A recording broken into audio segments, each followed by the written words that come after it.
Replace but with and. This is a seemingly simple and surprisingly difficult change to make. And it does seem to make a huge difference, especially when using reflection or summary, the collaborate prevention tool, and discipline strategies that follow. Try to avoid the buts. When you say, I know you want more ice cream, but you already had a scoop, versus, I know you want more ice cream, and you've already had a scoop. You can hear the subtle difference in those two phrases.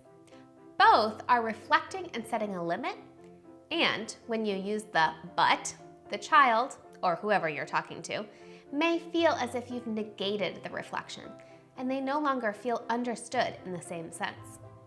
After getting rid of the buts, follow up with choices or collaboration to find a solution together. The psychology behind replacing the but with and also aids the parent in finishing a statement in a way that's more likely to lead to a desired outcome rather than a power struggle. For example, I see you put away one toy, but there's still many toys to clean up. Compare that statement with, I see you put away one toy. You're doing great cleaning up, and I see there are a few more toys to put away.